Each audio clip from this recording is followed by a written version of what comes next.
প্রিয় ভাইরা আমার, মনে রেখে নিন, বিশ্বনবী মুহাম্মদুর রাসূলুল্লাহ সাল্লাল্লাহু আলাইহি ওয়াসাল্লাম মায়ের গর্ভে তিনি এসেছেন, পেট মোটা হয়নি। এখন যদি নবী মাটির তৈরি হয়, তাহলে তো অন্য মায়ের গর্ভে যখন সন্তান আসলে মায়ের পেটটা মোটা হয়, তাহলে রাসূলুল্লাহ যখন মাটির তৈরি যদি হয়, তাহলে মায়ের গর্ভে আসলে পরে নবীর মায়ের গর্ভটাও মোটা হতো। কিন্তু নবী যদি হন নূর, নবী যদি হন আলো, আলো যেমন জায়গা নেয় না, আমিনার গর্ভে কোনো জায়গা আমার নবী নেননি। এই জন্যই নবীর পেট মোটা, নবীর মায়ের পেট কখনো মোটা দেখা যায়নি।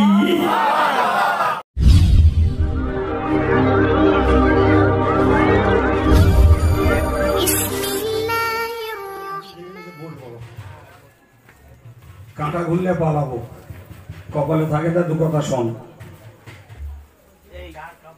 কি বললাম?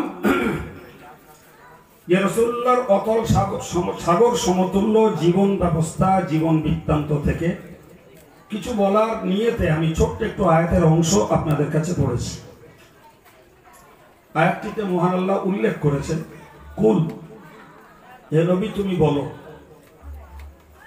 ইন্নামা আনা বাশার, আমি তোমাদের মতো একজন মানুষ। আনা বাশারুম মিসলুকুম, তোমাদের মতো একজন মানুষ। এই কথাটি আল্লাহ তার নবীকে দিয়ে বলিয়েছেন।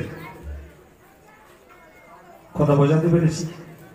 রাসূলুল্লাহ নিজের পক্ষ থেকে বলেননি, আল্লাহ বলিয়েছেন। কোরআন শরীফে আল্লাহ বলেছেন, ওমা ইয়ানতিকু আনিল হাওয়া ইন হুয়া ইল্লা ওয়াহয়ুন ইউহা। নবী নিজের পক্ষ থেকে কোনো কথা ব্যক্ত করেন না, সুবহানাল্লাহ। বরং আল্লাহর পক্ষ থেকে যেটি বলতে আদেশ আসে নবী সেটাই বলেন। তাহলে আমাদের জবান স্বাধীন, নবীর জবান আল্লাহর হুকুমের পরাধীন। আমাদের জবান স্বেচ্ছাচারিতার সঙ্গে কথা বলে, কখনো ভালো, কখনো মন্দ, কখনো গালিগালাজ, কখনো পর্যালোচনা, কখনো সমালোচনা। নানা ভাষায় নানা বিষয়ে আমাদের জবান ব্যবহার হয়, ঠিক কিনা বলুন?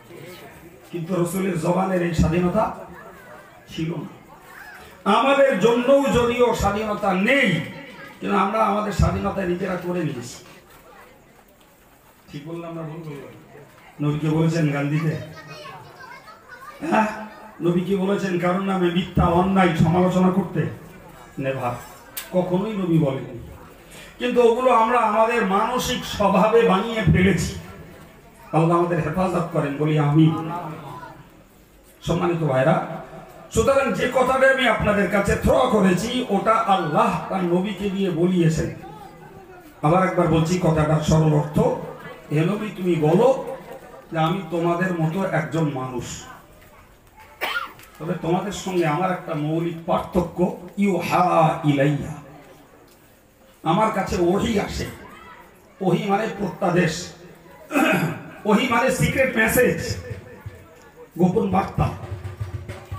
কে পাঠান? আল্লাহ। মিডিয়া কখনো জিবরাইল, কখনো সরাসরি আল্লাহর পক্ষ থেকে। ভাই, এই বার্তা আমাদের কাছে আল্লাহর পক্ষ থেকে না জিবরাইলের মাধ্যমে, না সরাসরি কারোর কাছে আসে। কি আসে? পীর-ওলীদের কাছে একটা জিনিস শুধু ভাষিত হয়, যেটাকে কাশফ বলা হয়, ইলহাম বলা হয়। তো সুন্নাতুল জামাতের আকীদা অনুযায়ী এই কাশফ এবং ইলহাম দুটোই সত্য, এটা আমাদের আকীদা। তবে কাশফ বা ইলহাম অন্য কারোর জন্য দলিল নয়। কেমন? মনে করুন একজন বুজুর্গ মানুষ, তিনি এক জায়গায় দাঁড়িয়ে দেখে বললেন এখানে একটা কবর আছে, ওটা তার বিশ্বাস। কিন্তু আমাকে যদি ওই কথাটাকে শেয়ার করা হয়, আমি সেটা স্বীকার না করতে পারি, তাতে আমার পাপ হবে না। শুনতে পাচ্ছেন কথা? জি, ইলহামের মাধ্যমে তথা আল্লাহর পক্ষ থেকে কারোর অন্তরে কোন বিষয় যদি উদয় হয়, ওটাকে ইলহাম বলা হয়। জি, তো ইলহাম যার কাছে হয় সেই বিষয়টার উপরে আত্মবিশ্বাস তার হবে, অন্যদের নাও হতে পারে। যদি কেউ বিশ্বাস না করে সেটা কি দোষের নয়, ঠিক, ওটা দোষের নয়। কিন্তু মনে রাখতে হবে, ওহীর কোনো বার্তা অগ্রাহ্য করার অধিকার পৃথিবীর কোনো নারী পুরুষের নাই। সুবহানাল্লাহ বলুন।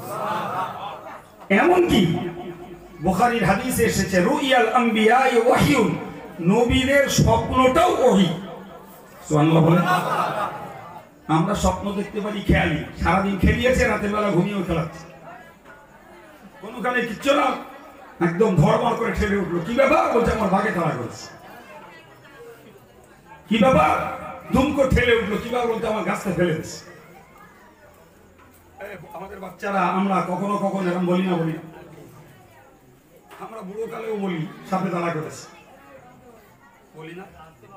যদিও সাপে তাড়া করা, কুকুরে কামড়াতে আসা, এগুলো শত্রুতার লক্ষণ। ভুলে যাবেন না, মনে থাকবে। হ্যাঁ, মনে থাকবে, কাজে লাগাবেন। কখনো যদি স্বপ্নে দেখে সাপে তাড়া করছে, কুকুরে কামড়াতে আসছে, বুঝবেন আপনার পিছনে কোনো শত্রু লেগেছে। সুতরাং হয় আপনি বুদ্ধিমত্তার সঙ্গে শত্রুটাকে নিরস্ত করার চেষ্টা করুন, অন্যথায় স্বপ্নের জন্য কিছু সদকা দিয়ে শত্রুর ক্ষতি থেকে রক্ষা পাওয়ার চেষ্টা করুন। আমিন বলুন। চলুন ফিরে। তাহলে আমাদের স্বপ্ন হয় খেয়ালি, আমাদের স্বপ্ন হয় নিজেদের মানসিকতার স্বপ্ন, কিন্তু নবীদের স্বপ্ন খেয়ালি নয় বাবা। নবীদের স্বপ্ন কে দেখায়? জোরে বলেন আল্লাহ। হাদিস শরীফে এসেছে, হাদিস শরীফে স্পষ্ট হচ্ছে রুইয়া মিনাল্লাহ আল হুলমু মিনাশ শাইতান, যেগুলো সত্য স্বপ্ন সেগুলো আসে আল্লাহর পক্ষ থেকে, এবং যেগুলো খেয়ালি স্বপ্ন এগুলো আসে শয়তানের পক্ষ থেকে। নাউজুবিল্লাহ। সম্মানিত ভাইরা আমার, আমি আপনাকে বলবো, রাসূল করিম সাল্লাল্লাহু আলাইহি ওয়াসাল্লামকে দিয়ে আল্লাহ বলিয়েছেন, তুমি বলো আমি তোমাদের মতো একজন মানুষ, তোমাদের সঙ্গে আমার পার্থক্য হলো এটাই, আমার কাছে আল্লাহর বার্তা আসে, তোমাদের কাছে আসে না। এই একটা পার্থক্য আকাশ পাতালের থেকেও বেশি। আমি বিষয়টাকে বোঝানোর জন্য শুরুতে একটা সাধারণ কথা বলি। ভাই, এই খুঁটির গায়ে একটা টিউবলাইট মারা, তাই না? আমি আপনাদেরকে বললাম যে খুঁটিটা টিউবলাইটের মতো, অথবা উল্টো করে বললাম টিউবলাইটটা খুঁটির মতো। জানি না আপনাদের অবজারভেশন কি দেবেন, মন্তব্য কি করবেন, আমার কথাটা কি ভুল? কারোর ক্ষমতা নেই আমার কথাটাকে 100% ভুল প্রমাণ করাবেন। কেন? ভাই, খুঁটিটাও গোল, টিউবলাইটটাও গোল। খুঁটিটা উপরের দিকে লম্বা, টিউবলাইটটা উপরের দিকে লম্বা। তাহলে দুটি বিষয়ে খুঁটি আর টিউবলাইটের সিমিলারিটি, দুটি বিষয়ে খুঁটি আর টিউবলাইটের সঙ্গে মিল রয়েছে, তাই না বাবা?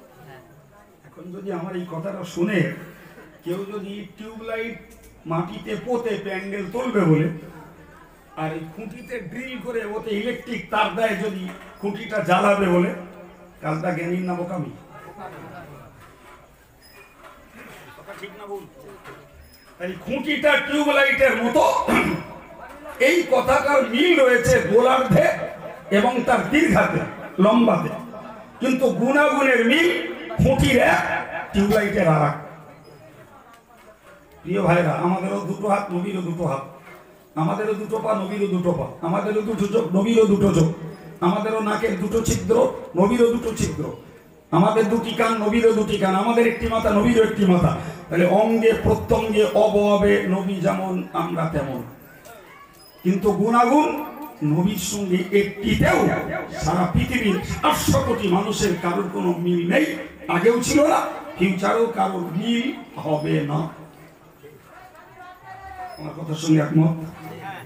এখন যদি মনে করুন কেউ যদি বলে নবী আমাদের মতো মানুষ, মানে নবী আমাদের ভাই, খুব বেশি বেশি নবী আমাদের বড় ভাই,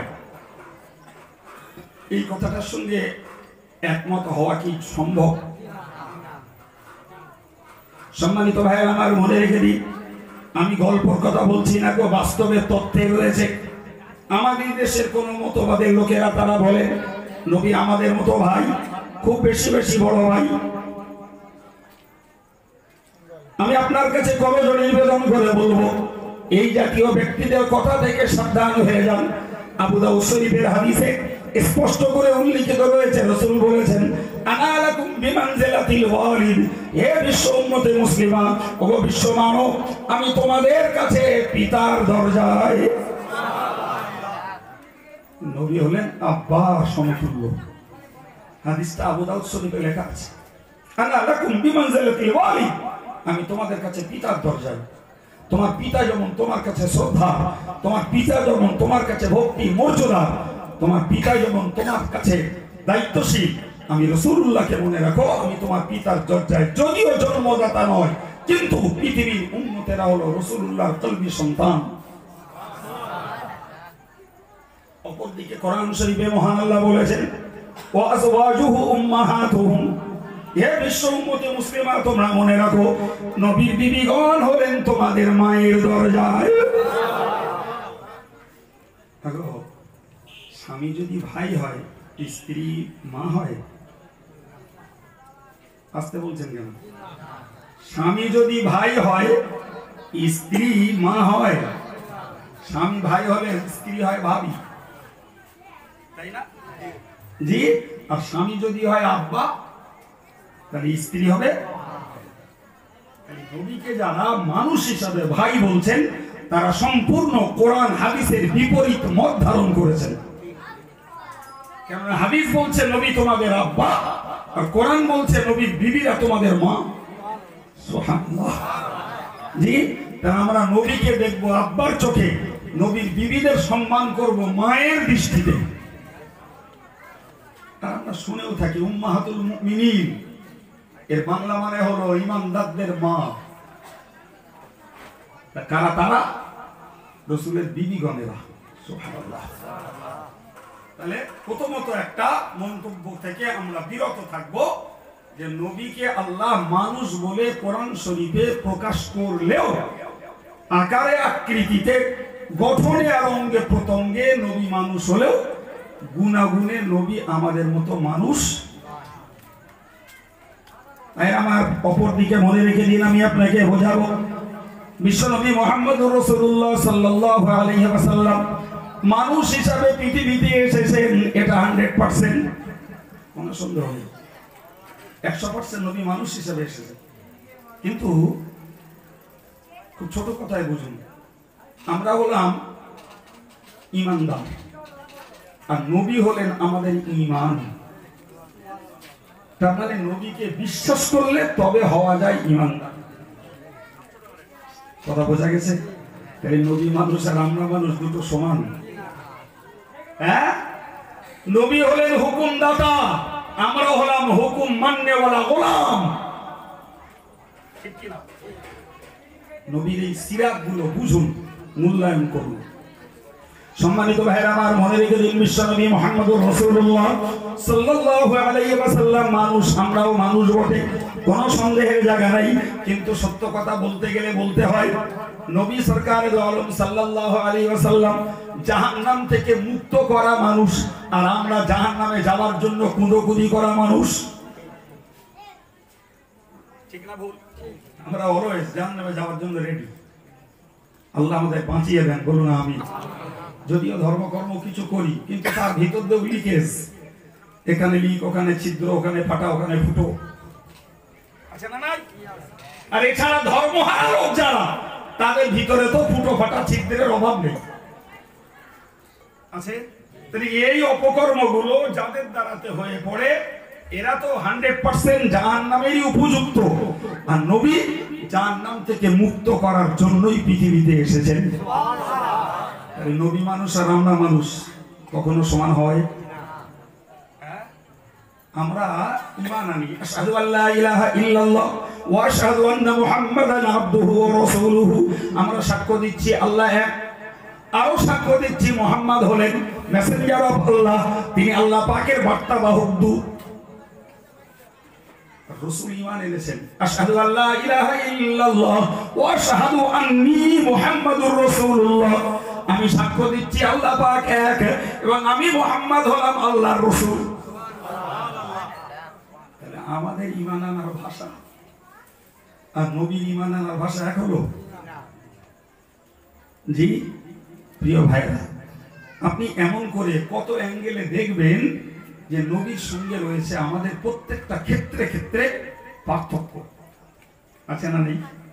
আপনি এবার আরো এগিয়ে চলুন, আমি আরো ধাপে গিয়ে আপনাকে বলি ভাই, রাসূল করিম সাল্লাল্লাহু আলাইহি ওয়াসাল্লাম মানুষ, ফলে আমাদের জন্য ইসলামী বিধান যা নবীর জন্য সেগুলো তো ছিল বটেই, উপরন্তু আরো বেশি ছিল। যদি বলেন কেমন? আমাদের জন্য দৈনিক অ্যাডাল্ট ছেলে এবং মেয়ের জন্য 5 ওয়াক্ত নামাজ ফরজ, নবীর জন্য 6 ওয়াক্ত ফরজ, তাহাজ্জুদটা নবীর বেশি। তাহলে নবী মানুষ, আমরা মানুষ, আর আমাদের জন্য যদি তাহাজ্জুদের নামাজ ফরজ করে দিতেন আল্লাহ, তাহলে সাধারণ লোক তো দূরের কথা, আমার মতন কত হুজুর সাহেব জাহান্নামে যেত নামাজ না পড়ে। ঠিক কিনা বলে? কারণ তাহাজ্জুদের নামাজ পড়তে হয় আধা রাতে, গভীর রাতে ঘুমিয়ে উঠে। ওই ঘুমিয়ে ওঠা আমাদের সাধ্যের অনেকের বাইরে, ঠিক কিনা? ঠিক। সম্মানিত ভাইরা আমার, বিশ্বনবী মুহাম্মদুর রাসূলুল্লাহ সাল্লাল্লাহু আলাইহি ওয়াসাল্লামের জন্য তিনি দরিদ্রতার সঙ্গে জীবন কাটিয়েছেন, কিন্তু যাকাতের মাল খাওয়া তার জন্য হারাম ছিল। আমার দেশের গরিব যারা, এদের জন্য যাকাতের মাল, ফিতরার মাল, কোরবানি বিক্রি করার চামড়ার টাকা, এদের দোয়ায় এরাই পাত্র, এরাই পাওয়ার যোগ্য। অথচ নবী গরিব ছিল বটে, নবীর জন্য যাকাতের মাল ভক্ষণ করা যায় ছিল না। শুধু নবীর জন্য নয়, টোটাল নবী পরিবারের জন্য। সুবহানাল্লাহ। শরীয়তের হুকুমে নবী আলাদা, আমরা ঠিক না? সম্মানিত ভাইরা আমার, মরে গেলি নবী সরকার দো আলমের পেশাব পাক, পায়খানা পাক, আমাদের পেশাব পায়খানা না পাক। কথা বলেন? নবীর গায়ের ঘাম সাহাবীরা নিয়ে মাখতেন, তাতে মেশকাম্বারের খুশবু ছুটতো। আমাদের গায়ে ঘাম পাটা ছাগলের মতন গন্ধ হয়। বাংলা বলছি না গাল দিছি? খারাপ বলেছি? হ্যাঁ, তোমার গায়ে ঘাম যদি পাঁঠা ছাগলের মতো গন্ধ হয়, তুমি কেমনে বলো নবী আমার মতো মানুষ হতে? আমার ভাই, সাহাবীরা পাল্লা দিতেন, প্রতিযোগিতা করতেন, কে নবীর গায়ের ঘাম চুষে নিতে পারবে, কে কে নিতে পারবে।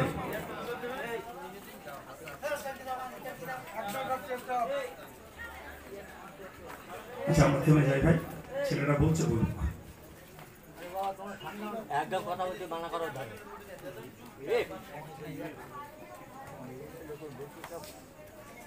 জি, হাদিস শরীফে এসেছে, আশ্চর্য, শুধু ঘাম না, রাসূল এই যে উযু করতেন না, তো উযুর যে পানিগুলো টপিয়ে পড়তো, সাহাবায়ে কেরামেরা ওই পানিগুলো নেওয়ার জন্য পাল্লা দিতেন, যে রাসূলের দেহের পানি মাটিতে পড়ার আগে কে কতটা নিয়ে নিতে পারে, নিয়ে গায়ে মলতেন, খুশবু বরাবর ছুটতো তাতে। কাফেররা যখন দেখেছিল হযরত মুহাম্মাদের অনুসারীরা মুহাম্মাদের উযুর পানি মাটিতে পড়তে দেয় না, তার আগে ধরে নিয়ে গায়ে মাখে, তো কাফেরদের প্রতিনিধি নেতাদেরকে যে বলল, শোনো, এই লোকের সঙ্গে তোমরা লড়াই করতে যেও। সুবহানাল্লাহ, একটু জোরে বলে, এনার সঙ্গে লড়াই করতে যেও না। যার ভক্তেরা গায়ের পানি মাটিতে পড়তে দেয় না, তার সঙ্গে লড়াই করলে পরাজয় অনিবার্য। কারণ গায়ের পানি মাটিতে পড়তে দেয় না মানে এরা জীবন দিতে এক বিন্দু কুণ্ঠিত বোধ হবে না, যে কোনো মুহূর্তে নবীর জন্য এরা জীবন দেবে, আর তোমরা মারবুকে পরিস্থিতিতে পালিয়ে চলে যাবে। কাফেরদের পাঠানো প্রতিনিধির মন্তব্য। প্রিয় ভাই, একটু বলেন, নবীর সঙ্গে আমাদের মিল আছে গা? আমরা ঘুমালে উযু ভাঙে, আমরা ঘুমালে উযু ভাঙে, নবী ঘুমাতেন, উযু ভাঙতো না। হযরত আব্দুল্লাহ রাদিয়াল্লাহু আনহু, আব্বার নাম আব্বাস, আরবি পরিভাষায় বলা হয় আব্দুল্লাহ ইবনে আব্বাস। তো রাসূলের একটা বিবি ছিল, রাসূলের একজন বিবি, যিনি হযরত আব্দুল্লাহ ইবনে আব্বাসের খালা। উনি রাসূলুল্লাহ রাতের বেলা কি রূপ ইবাদত করেন দেখার জন্য খালার বাড়ি যাওয়ার নাম করে রাত্রিবেলা যে শুয়ে পড়ে জেগে আছে। কথা বলেন না কেন? আরে আমার সঙ্গে কথা বলবো, রোজ মাথায় ঢুকবে, বাড়ি যাবে।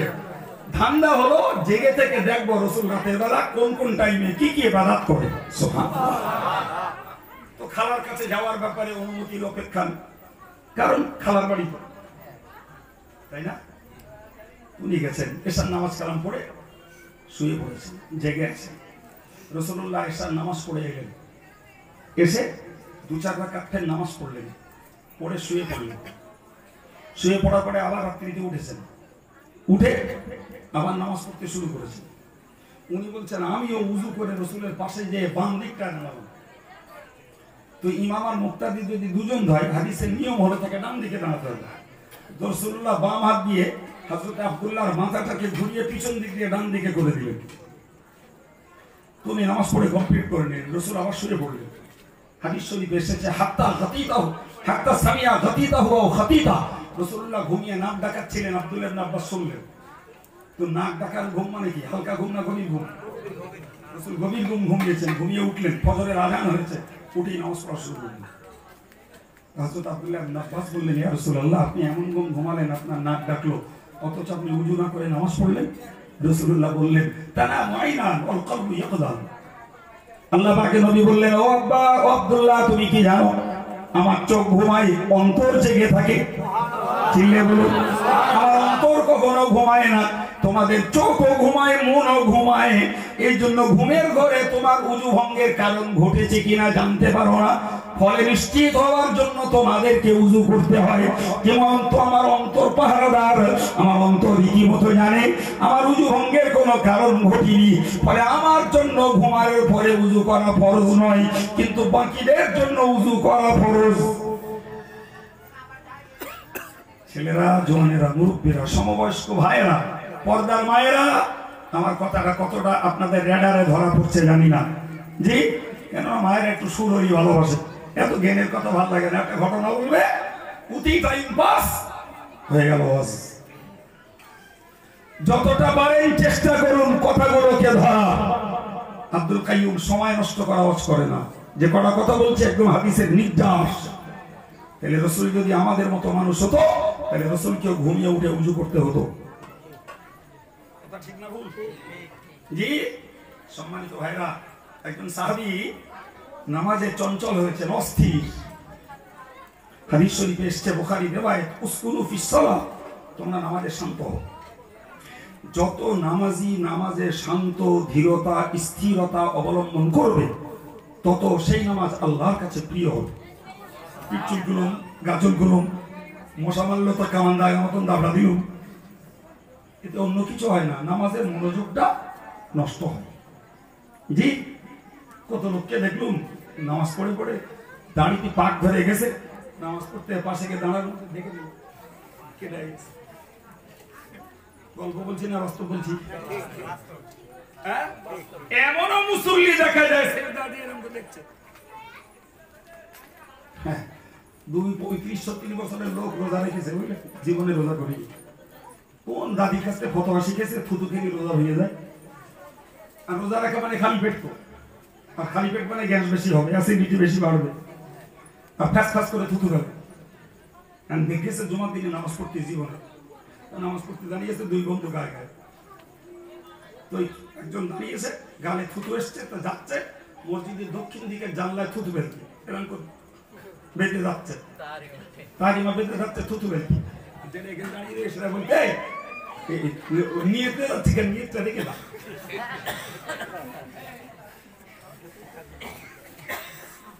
কথা বুঝতে পারছেন? আচ্ছা, কার নামাজ হচ্ছে না?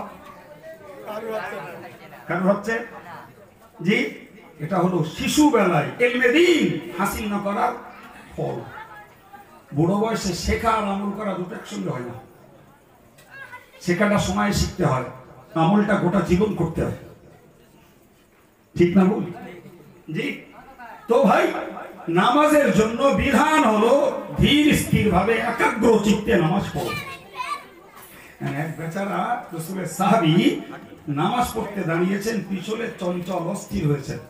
আল্লাহ, রাসূলুল্লাহ নামাজ শেষ করে সাহাবীকে ডাকলেন, ডেকে বললেন, হে সাহাবী, নামাজ এত চঞ্চল হও কেন, এত অস্থির কেন নামাজে? উসকুনু ফিস সালাহ, নামাজে শান্ত হও, ধীর হও। সাহাবী রাসূলের কথাকে অকপটে অম্লান বদলে স্বীকার করে নিলেন। কোনো বিতর্ক নয়, কোনো মিথ্যার আশ্রয় নয় যে আমি অস্থির হইনি, চঞ্চল হইনি, কেন আপনি বলছেন আমার নামে, না, অকপটে স্বীকার করেছে। কিন্তু তার কাছে কৌতূহল জেগেছে, আমি তো পিছনের কাতারে ছিলাম, আমি যে নামাজে অস্থির হলাম, রাসূল জানলো কি করে? আল্লাহ পাকের নবী বললেন, রাআইতু খালফি কামা রাআইতু আমামি।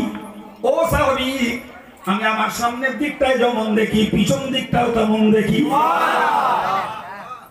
ভয় লাগবে না? লাগবে। পিছনে কিছু করব, উপায় নেই তো, সেও তো রাসূলের কাছে ধরা পড়ে যাবে। রাসূল মানুষ, আমরা মানুষ, এক হলাম বাবু। হ্যাঁ, আজকে পৃথিবীতে জানেন এই ধর্মীয় দলে যত মতভেদ, তার নাম্বার 1 কেন্দ্রবিন্দু হলেন রাসূলুল্লাহ। এই কেবলমাত্র রাসূলকে মূল্যায়ন করার তারতম্যে জগৎ মাঝে এক দলের সঙ্গে আর এক দলের মতভেদ, এক দলের সঙ্গে আর এক দলের ধস্তাধস্তি, কোস্তাকুস্তি, চাপানো, তো সব রাসূলকে কেন্দ্র করে। জি সম্মানিত ভাইরা, এতগুলো বিষয় আমি আপনাদেরকে শেয়ার করলাম, যেগুলোতে দেখতে পাচ্ছি আমাদের সঙ্গে মিল তো দূরের কথা, আকাশ পাতালে। আমাদের জন্য শরিয়াত পারমিশন দিয়েছে, আমরা 4টে পর্যন্ত বিয়ে করতে পারি, নির্দেশ নয়, অনুমতি। বাংলাটা বুঝুন, নির্দেশ শব্দের ব্যাখ্যা আলাদা, অনুমতি শব্দের ব্যাখ্যা আলাদা। অনুমতি মানে করলে দোষ নেই, আর নির্দেশ মানে করা আবশ্যক। তো কোরআন বলেছে, ফানকিহু মা তাবা লাকুম মিনান নিসা মাসনা ওয়া সুলাসা ওয়া রুবা ফাইন কিফতুম আল্লাহ তাআদিলু ফাওয়াহিদা। কোরআন বলেছে তোমরা 2টো বিয়ে করতে পারো, 3টে বিয়ে করতে পারো, 4টে বিয়ে করতে পারো, অন কন্ডিশন সকল স্ত্রীদের সঙ্গে সম বিচার, সম ব্যবহার করতে হবে। নতুনটারে দেবে ঘি আর পুরনোটারে দেবে ফ্যান। জি, নতুনটারে জামদানি শাড়ি আর পুরনোটারে দেবে কোথাকার আলাদা একটা কোম্পানি শাড়ি। এই অবিচার চলবে না। যা তুমি খাবে বিবিকে তাই খাওয়াও, নতুনকে যা খাওয়াবে পুণ্যকে তাই খাওয়াও। নতুনকে যে স্ট্যান্ডার্ড পোশাক পরাবে পুরাতনকে সেই স্ট্যান্ডার্ড পোশাক পরাও। এই সমতা যদি বজায় রাখতে পারো, তাহলে তুমি যৌন ক্ষুধা নিবারণের জন্য একের জায়গায় একাধিক বিয়ে করতে পারো। যদি মনে হয় বৈষম্য করে ফেলবে, অবিচার করে ফেলবে, আমি আল্লাহ বলে দিলাম, একটার বেশি বিয়ে করার অনুমতি তোমার নেই। যদিও অবুঝরা, অমুসলিমরা, অপড়ুয়ারা যে মুসলমানদের নামে দোষ চাপায় যে মুসলমান জানে শুধু 4টে বিয়ে করতে, ডাহা মিথ্যা কথা, কাঁচা মিথ্যা কথা। জি, লাখে একটা লোকের 4টে বউ আছে কিনা সন্দেহ, ঠিক কিনা বলে? শুধু চলছে মিথ্যা বদনাম। সম্মানিত ভাইরা আমার, মনে রেখে দিন, এটা হলো গোটা বিশ্ব ইমানদারের জন্য, গোটা বিশ্ব ইমানদারের জন্য একটার অনুমতি পেলে তারপরেও অত্যাচার করলে শাস্তি আছে, আর একাধিক করলে সুবিচার করতে হবে। কিন্তু আমার আল্লাহ নবীর জন্য বলেছেন, ইয়া আইয়ুহান নবী, ও আমার নবী, ইন্না আহলালনা লাকা আজওয়াজাকা আল্লাতী আতাইতা উজুরাহুন্না। ও নবী, তোমার জন্য আমি আল্লাহ হালাল করে দিলাম যত মহিলা তোমার স্ত্রীত্ব বরণ করতে চাইবে, তুমি যদি তাদের মোহর দিতে পারো, সবাইকে বিবি বানিয়ে নিতে পারো। 2টো না, 4টে না, 5টা না, 10টা না, 20টা না, যত এসে বলবে তোমার সঙ্গে স্ত্রীত্ব বরণ করবে, তোমার স্ত্রী হবে, তুমি বিবাহ বন্ধনে তাকে স্ত্রী হিসাবে বরণ করে নিতে পারবে। শরীয়তের হুকুম আমাদের এক, নবী আর সম্মানিত হয়। মনে রাখা দরকার যে নবীর সঙ্গে আমাদের কোথাও মিল নেই। এটা তো বললাম আমি শরীয়তগত কিছু মশলা। নবীর বলিটাকে একটু দেখুন খানিকক্ষণের জন্য। এটাই হচ্ছে নবীর উদযাপন, এটাই হলো নবীর সিরাত, নবীর জীবন চরিত আলোচনার মৌলিক তথ্য। একটু বুঝুন ভাই, সারা পৃথিবীর মানুষগুলো এসেছেন, স্বাভাবিক প্রক্রিয়া হলো আব্বার ঔরসে মায়ের গর্ভে, এটাই স্বাভাবিক প্রক্রিয়া। জি, আমার রাসূলুল্লাহ স্বাভাবিক প্রক্রিয়াতেই এসেছেন। ব্যতিক্রম হযরত আদম, হযরত হাওয়া, হযরত ঈসা, 2জন পুরুষ 1জন মহিলা। তো আদম হাওয়া পৃথিবীর প্রথম মানবী, ফলে এখনকার প্রক্রিয়া তখন কাজে লাগানোই সম্ভবই নয়। কিন্তু ঈসা নবী যখন এসেছেন তখনকার প্রক্রিয়া কাজে লাগছিল, কিন্তু আল্লাহর কুদরতের খেলা, স্বামীর কোনো স্পর্শ ছাড়াই, বিবাহ ছাড়াই হযরত মরিয়মের গর্ভ থেকে ঈসা নবীর জন্ম। কথা বোঝা গেছে? আল্লাহ কোরআনে বলেছেন ইন্না মাসালা ঈসা ইনদাল্লাহ কামাসালি আদম। ইন্না মাসালা ঈসা, ঈসা আলাইহিস সালামের দৃষ্টান্ত হলো আল্লাহর কাছে জি আদম আলাইহিস সালামের মতো। আদম বিনা বাপে বিনা মায়ে, ঈসা বিনা বাপে মায়ের গর্ভ থেকে ধরা পৃষ্ঠে এসেছেন। আমার নবী এসেছেন সাধারণ প্রক্রিয়ায়, কিন্তু ব্যতিক্রম দেখুন। ব্যতিক্রম হলো যে নবী সরকার দো আলমের আম্মা জান হযরত আমিনা রাদিয়াল্লাহু আনহা, তার গর্ভে সন্তান আছে। পৃথিবীর কোনো দর্শক, কোনো পুরুষ, কোনো মহিলা কেউ বলেনি এই মেয়েটির পেটে বাচ্চা রয়েছে। বরং ঐতিহাসিকরা বলেছেন রাসূলুল্লাহর ভূমিষ্ঠ হওয়ার আগ পর্যন্ত আমিনা একজন কুমারী মেয়ে। জোরে বলুন। সম্মানিত মায়েরা, ভাইয়েরা, গর্ভবতী মায়েদের পেট মোটা হয়, গর্ভবতী মায়েদের খাবারে অরুচি আসে, গর্ভবতী মায়েদের দেহে অলসতা আসে। কিন্তু না, মাদার আমিনা রাদিয়াল্লাহু আনহা আমার নবীকে গর্ভে ধারণ করেছে, কখনো তার পেট স্ফীত হয়নি, মোটা হয়নি, কখনো আমিনার খাবারে অরুচি আসেনি, কখনো অলসতা তার উপরে চাপিনি। সুতরাং কারোর পক্ষে বোঝার সাধ্য ছিল না যে আমার নবী মা আমিনার গর্ভে ভূমিষ্ঠ জন্ম নিয়েছেন। না, এটা কখনোই কারোর দৃষ্টিতে পড়েনি। এরপরেও আমিনা বুঝতেন আমার গর্ভে সন্তান রয়েছে, এটা ছিল তার স্বপ্নের বার্তা। আপনি বলুন, আমরা মানুষ, নবী মানুষ, আমরা মায়ের গর্ভে এসেছি, মা কষ্ট পেয়েছি। মায়ের গর্ভে এসেছি, মায়ের পেটটা মোটা হয়েছে দিন দিন। আমরা মায়ের গর্ভে এসেছি, মা দিনের পর দিন খাওয়ার অরুচি। ভাই, বর্তমান কালে তো গর্ভে বাচ্চা এলে আশা থেকে ট্রিটমেন্ট শুরু, আর যতদিন পর্যন্ত বাচ্চা চাঙ্গা না হয় ততদিন ট্রিটমেন্ট। ঠিক বলছি না ভুল বলছি? তখন তো মেডিকেল সায়েন্সের কোনো ব্যবস্থাই ছিল না, আলাদা কোনো ঘাসা ওষুধ, কবিরাজি ওষুধ কিছুই ব্যবস্থা ছিল না। জি, এখন বলুন নবীর এই ভূমিষ্ঠের ব্যবস্থাটা ব্যতিক্রম কেন? নবী তো আপনার মতো মানুষ, জি, তার উপরে বিরাট বিতর্ক। নবী মানুষ, অতএব নবী মাটির তৈরি, নূরের নয়। এ নিয়ে বিশ্বে চলছে তোলপাড়। একদল বলছে নবী নূরের তৈরি, আর একদল বলছে নবী মাটির তৈরি। ইউটিউব খুলুন, বাংলাদেশের বক্তাদের খোস্তাখস্তি চাপানুতর, এরা ওদের বেদাতি বলছে, এরা ওদেরকে কাফের বলছে। যারা বলছে নবী নূরের তৈরি, আরেক দল তাদেরকে বলছে এরা বেদাতি। যারা বলছে নবী মাটির তৈরি, ওরা এদের ঝেঁকে দিচ্ছে, বলছে ওরা কাফের। সব বড় বড় স্কলার, জি, সব বড় বড় আন্তর্জাতিক খ্যাতি সম্পন্ন মুফাসসিরে কোরআন বলে পরিচিত, অথচ এক একজনের অবজারভেশন এক এক রকম। জি ভাই, বিতর্কের ঊর্ধ্বে আমরা বিশ্বাস করি নবী নূরের তৈরি। আপনি বিতর্ক করবেন, আমি বিতর্কে আপনার সঙ্গে ব্যাটারি পড়াতে যাব না। তোমার বিশ্বাস হয় মাটির তৈরি, তুমি ওই বিশ্বাস নিয়ে থাকো না ভাই। কথা বুঝতে পারেননি? আমি ফাও ব্যাটারি পড়াতে তোমার সঙ্গে যাব না। আমার ব্রেনের মূল্য আছে, ব্রেনের কাজ আছে, সময় আছে। তোমার বিশ্বাস হয় মাটির তৈরি, ওই বিশ্বাস নিয়ে তুমি চকো। আমার বক্তব্য, এই যে আলোটা কেন জ্বলছে, টোটাল পরিবেশটা আলোয় জ্বলজ্বলে হয়ে আছে। আচ্ছা, আলোর মাঝে আমরা বসেছি, জি, এই আলোর জন্য কোনো আলাদা জায়গা লেগেছে? ভেবে বলুন আরেকবার, আলোর জন্য কোনো আলাদা জায়গা লেগেছে? লাগেনি তো? কি বলছেন? নিশ্চয়ই লাগেনি। জি, যদি আলোর জন্য জায়গা লাগতো, তাহলে আমরা যে জায়গাটা দখল করে বসেছি আলোগুলো পালাতো, বা এই আলোগুলো খালি জায়গায় চলে গেলে উজ্জ্বলতা আর একটু বাড়তো। হয়েছে নাকি? এরিয়া কমে গেছে, উজ্জ্বলতা বাড়বে তো।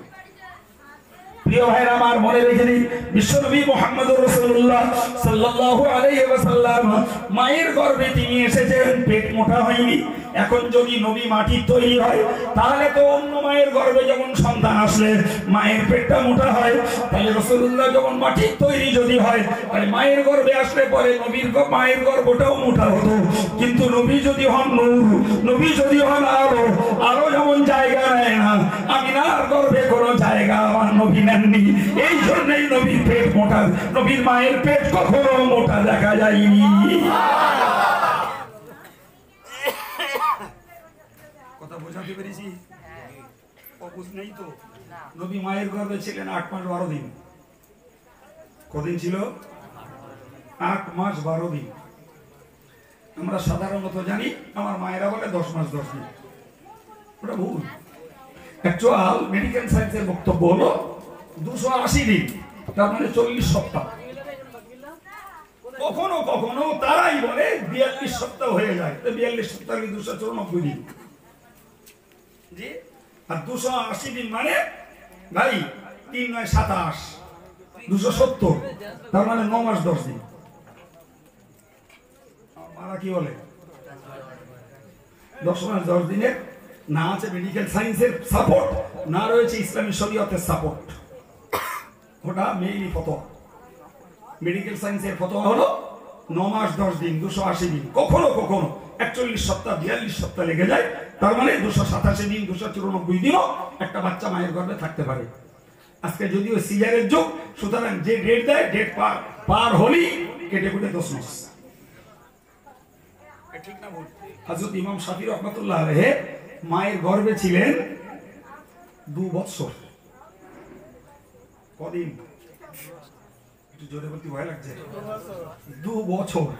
এই যুগ হলি ওর পরিবার শুদ্ধ বোধহয় জেল কাটতো, বলে এটা মেরে ফেলবে, বলে জেলে দে। এখনো সিজার করিনি।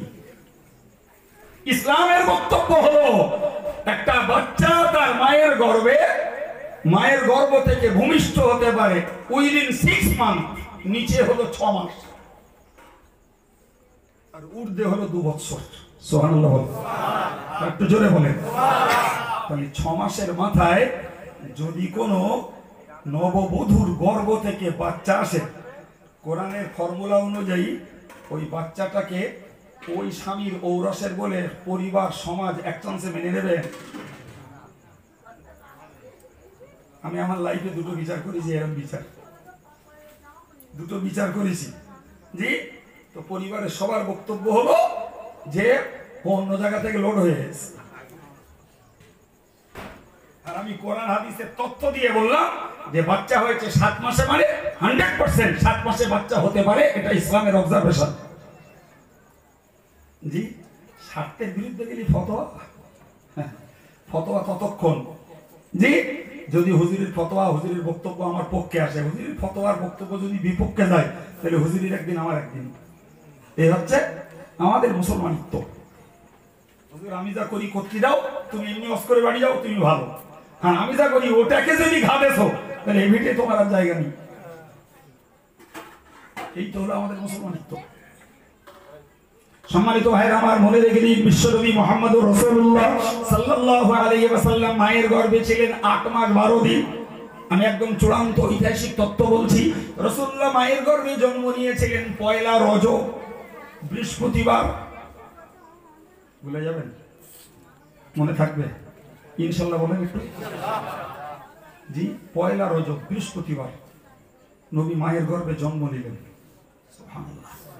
রজব, শাবান, রমজান, শাওয়াল, জিলকদ, জিলহজ, মুহররম, সফর, কমাস হলো রবিউল আউয়ালের 12 তারিখ।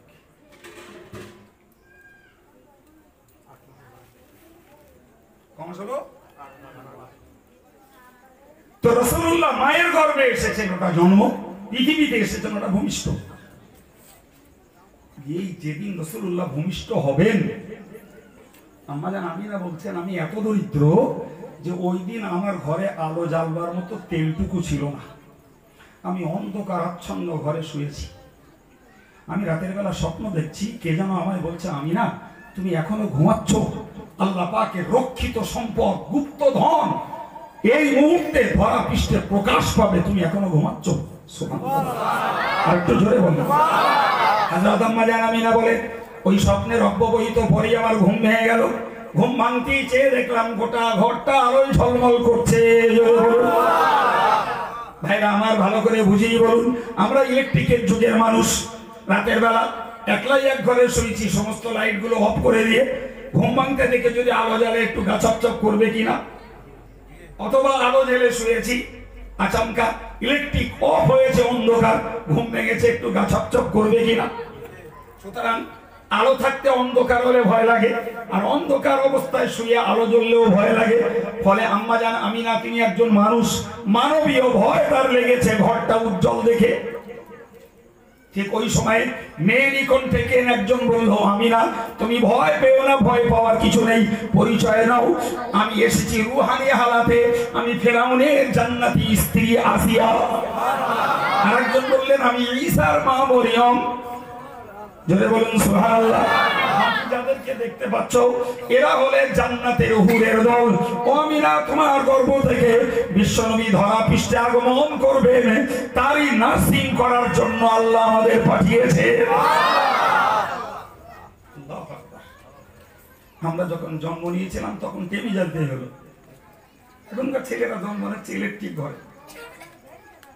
কথা বলেন, আমার মতন বয়সে ভাইগুলোর খোঁজ নেন, যদি টেলিয়ার হাইকের না জ্বালা তো বন্ধ হতো।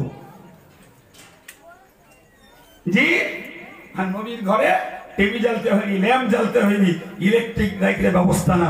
জান্নাতি রমণীরা এসেছেন, তাদের চেহারার জ্যোতিতে রাসূলুল্লাহ আতুর ঘরটা আলোয় উজ্জ্বল হয়ে উঠেছে। নবীর সঙ্গে আমার পার্থক্যের কোন কল্পনা করা যায়? কতটা পার্থক্য শুনুন ঘটনা। জি, আম্মা জান আমিনা নিজে বলছেন খরাজা মিন্নি নূরুন রাআইতু বিহি কুসুরা শাম। আমিনা নিজের বর্ণনা, তিনি বলছেন যে আমার গর্ভ থেকে বেরিয়েছে একটা আলোর গুচ্ছ। কি বেরিয়েছে? আলোর দলা, যারা আমরা সহজ বাংলায় বলি, একটা আলোর দলা। ওই আলোর দলাটাই যে আমার স্বপ্নে দেখা মোহাম্মদ আমি একবারও আন্দাজ করিনি। শুধু এইটুকুই বুঝেছি আমার গর্ভ থেকে, আমার পেট থেকে একটা আলোর গুচ্ছ বেরিয়েছে, একটা আলোর দল। আল্লাহু আকবার। আমি ভাবিনি একবার যে ওটার মধ্যে রয়েছে আমার সেই স্বপ্নে দেখা মোহাম্মদ, না ওই আলোটাই সেই মোহাম্মদ। সুবহানাল্লাহ, আমি বুঝতে পারি যে ওই আলোর এত জ্যোতি। রসুলের ঘরটা নিজে চোখে দেখেছি এখন, কিন্তু সেই সময়কার ঘর ছিল কুঁড়ে একটি ঝুপড়ি। রসুল যে ঘরে জন্ম নিয়েছিল সে ঘর এখন দেখেছি, আজও মক্কা শরীফে আছে, যদিও সৌদি গভর্নমেন্ট সেখানে মানুষকে যেতে দেয় না। আবেগের মানুষগুলো পাশে নবীর জন্মস্থান ধরে নিয়ে শিরক করে বসে কিনা এই ভয়ে সেখানটা বানিয়েছে একটা সরকারি অফিস। কিন্তু রাসূলুল্লাহ পিরিয়ডে ওইটা ছিল একটা কুঁড়ে ঘর। আমি না তার ভিতরে, উনি বলছেন আমি আমার ওই কুঁড়ে ঘরে শুয়ে পড়ে ওই আলোর জ্যোতিতে সুদূর 6 মাসের রাস্তা, এই 1 মাসের রাস্তা 600 কিলোমিটারের কাছাকাছি, আমি আমার ওই কুঁড়ে ঘরে শুয়ে দেখতে পেয়েছি সিরিয়ার বড় বড় রাজপ্রাসাদ গুলো।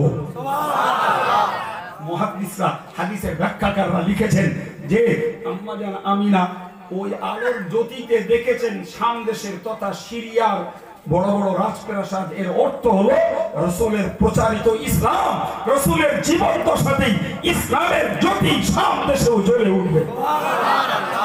আমরা রাসূলের লাইফ হিস্ট্রি খুলে দেখেছি যে রাসূলুল্লাহ পিরিয়ডে ইসলাম পৌঁছে গেছে রোমে, ইসলাম পৌঁছে গেছে শামে, ইসলাম পৌঁছে গেছে পারস্যে, ইসলাম পৌঁছে গেছে হিজাজে, এমনকি ইসলাম পৌঁছে গেছে রাসূলের জীবন দশায় ভারতবর্ষ।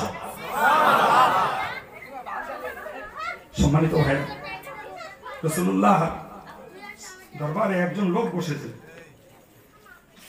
একজন লোক। তো ওই সময়ে আম্মা জান আয়েশা সিদ্দিকা রাদিয়াল্লাহু আনহার জ্বর। কার জ্বর বললাম বাবু? রাসূলের জীবন সঙ্গিনী আমাদের আম্মা জান আয়েশার জ্বর। তো রাসূল সাহাবাদের ওই মজলিসটা খুঁজলেন, তোমরা কেউ জ্বরের ওষুধ জানো?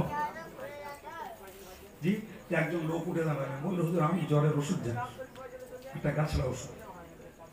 রাসূল বললেন তাহলে তুমি আয়েশার জন্য একটা ট্রিটমেন্ট দাও। তো রাসূলুল্লাহ তার পরিচয় দিলেন, তোমার বাড়ি কোথায়? তো বললে হুজুর আমার বাড়ি ভারতে। সুবহানাল্লাহ, আর একটু জোরে। উনি বললেন আমি ভারতের জাট বংশের মানুষ, আমি ইসলামের বার্তা পেয়ে সেখান থেকে এসেছি, ইসলাম কবুল করে আজ আপনার দরবারে বসেছি। ঐতিহাসিকরা লিখেছেন এই জাট বংশের মানুষরা রাসূলুল্লাহর কাছে যখন আল্লাহর পক্ষ থেকে চিকিৎসা ব্যবস্থা বিধান আসেনি, ইসলামের চিকিৎসার একটা অধ্যায় আছে, তাকে আরবিতে বলে কিতাবুত তিব ওয়ার রুকা, চিকিৎসা এবং ঝাড়ফুঁক একটা অধ্যায়, অনেক হাদিস আছে তাতে, চিকিৎসার বিভিন্ন প্রক্রিয়া তাতে দেয়া আছে। জি, যেখানে বলা আছে যে যদি বস্তু দ্বারা চিকিৎসা করতে হয় তাহলে ইসলামের বস্তু দ্বারা চিকিৎসার উত্তম ঔষধ হলো মধু এবং কালো জিরে, সমস্ত রোগের ঔষধ। আর যদি বস্তু ছাড়া ফুঁক মেরে চিকিৎসা করতে হয় তো তার জন্য উত্তম ঔষধ হলো সূরা ফাতিহা, সূরা ফালাক, সূরা নাস। জি, তো তখনও ইসলামের চিকিৎসা অধ্যায় চালু হয়নি। ফলে রাসূলুল্লাহ বললেন জ্বরের চিকিৎসা দেবে কেউ আছে? লোকটি উঠে বললো আমি দেবো। কোথায় বাড়ি? বললো ভারতবর্ষের জাট বংশের লোক, আমি ইসলাম কবুল করেছি। রাসূলুল্লাহ তার ওষুধ দিলেন, আম্মা জান আয়েশা সিদ্দিকা রাদিয়াল্লাহু আনহাকে আল্লাহ ভালো করে দিলেন।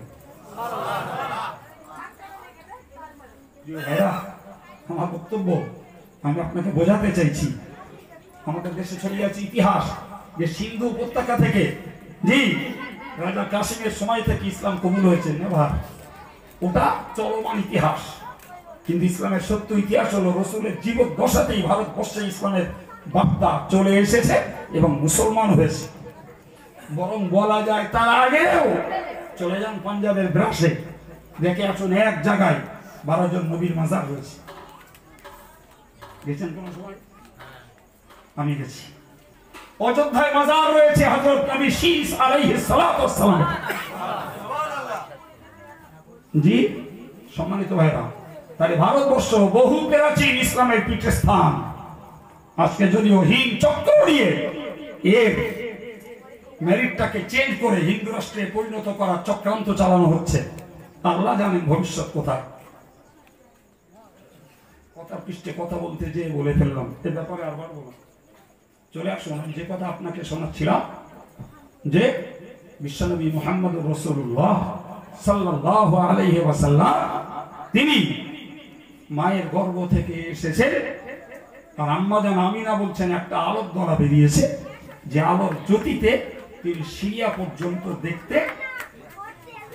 আমি ওই সূত্রটাই ধরে বললাম, সিরিয়া, হিজাজ, মিশর, রোম, পারস্য, ইভেন ভারতেও ইসলাম রসুলের জমানাতেই মৌলিকটা পৌঁছে গেছে, বিস্তার লাভ করেছে পরে। ভারতবর্ষে ইসলাম বিস্তার লাভ করেছে খাজা সাহেবের জমানাতে। প্রিয় ভাই, এখন আমার বক্তব্য, আপনি বলুন। আম্মা জান আমিনা বলছেন যে আলোক দফাটা বেরিয়েছে, আমি পরক্ষণেই দেখলাম ওটাই আমার সেই শিশু পুত্র বা স্বপ্নে দেখেছিলাম সেই মুহাম্মদ। সম্মানিত ভাইরা আমার, সারা পৃথিবীর মানুষগুলো যদি ভাবে নবী আমার মতো মানুষ, মিলটা কোথায় একটু দেখাবেন বাবা। ঐতিহাসিকরা লিখেছেন যে রাত্রিতে আমার রাসূল ভূমিষ্ঠ হন, ওই রাত্রিতে রাসূলুল্লাহর দাদা আব্দুল মুত্তালিব তিনি কাবা চত্বরে শুয়েছিলেন। গভীর রজনীতে তার ঘুম ভেঙেছে। তিনি অত্যন্ত দুঃসাহসী মানুষ, কুরাইশ কুলের তৎকালীন সময়কার নেতা তিনি। ঘুম ভাঙতেই কানে শুনছেন, কানে যেন ফিসফাস করে কি কোথায় বলছে। উনি কাবা চত্বর থেকে বাইরে এলেন, এসে দেখলেন গুটি কয়েক লোক দাঁড়িয়ে আছে, কোন আলোর ব্যবস্থা নেই। উনি গুটি গুটি পায়ে গিয়ে বললেন তোমরা কারা? তারা সত্যটাকে স্বীকার করে বললো আমরা ইহুদি সম্প্রদায়ের লোক। বললে এত রাত্রি কি ব্যাপার? বললে আমরা পূর্ববর্তী কিতাবগুলোকে গবেষণা করে রেখেছি, যিনি আখিরি জামানার পয়গম্বর তিনি অন্ধকার রাত্রিতেই আরব দেশের মক্কা নগরীর কুরাইশ বংশে জন্মগ্রহণ করবে এবং ইহুদি ধর্মটাকে বিশ্ব থেকে নস্যাৎ করে দেবে। তাই আমরা আজকে এখানে এসেছি আতুর ঘরেই তাকে মেরে দেওয়ার জন্য। আতুর ঘরেই তাকে মেরে দেওয়ার জন্য এসেছি। কিন্তু আব্দুল মুত্তালিব চমকে উঠলেন, এরকম কোন অভূতপূর্ব বাচ্চা যদি হয় তাহলে সেটা আমার কলিজার টুকরা সন্তান আব্দুল্লাহ ঔরসজাত মা আমিনার গর্ভজাত সন্তানটাই হবে। চিল্লে বলো। কারণ তিনি কি করে বুঝলেন? মাঝখানে একটা জোর বুঝুন, সূত্র বুঝুন। আগে তো বলেছি আমিনার পেটে বাচ্চা আসে, কিছুই বোঝা যেত না, কিন্তু তিনি যতগুলি স্বপ্ন দেখেছেন প্রত্যেকটা স্বপ্ন শ্বশুর হযরত আব্দুল মুত্তালিবকে শেয়ার করেছেন। যতবার স্বপ্ন দেখেছেন প্রত্যেকটা স্বপ্ন আব্দুল মুত্তালিবকে বলেছেন যে আব্বা আজকে আমি এই স্বপ্ন দেখেছি, আজকে আমি এই স্বপ্ন দেখেছি। ওই স্বপ্নের ভিত্তিতে আব্দুল মুত্তালিবের বিশ্বাস ছিল আমিনার গর্ভে কোনো অভূতপূর্ব সন্তান রয়েছে। আজকে যখন ইহুদিদের কাছ থেকে এই মন্তব্য পেলেন তিনি সঙ্গে সঙ্গে চমকে উঠলেন যে এমন সন্তান যদি কারো থাকে আমিনার গর্ভে।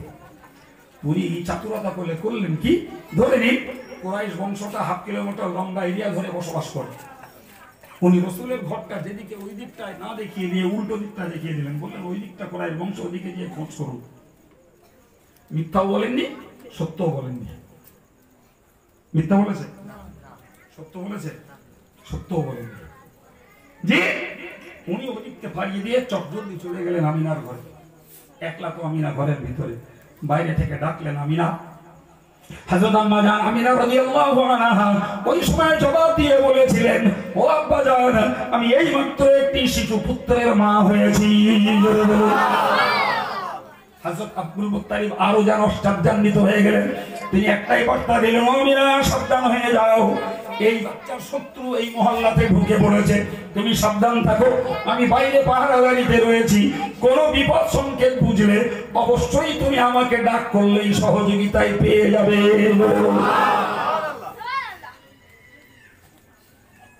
অল্পক্ষণ পরেই ভোরবেলা তো নবী জন্ম নিয়েছে, ভোরবেলা ভূমিষ্ঠ হয়েছে, অল্পক্ষণ বাড়ি উজালা হয়ে এলো, ভয়টা কেটে গেল।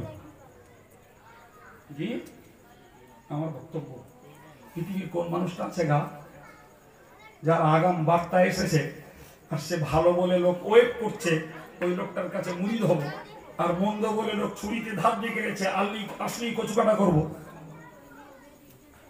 এরকম একটা মহাপুরুষ ইতিহাস থেকে খুঁজে দেবেন আমায়?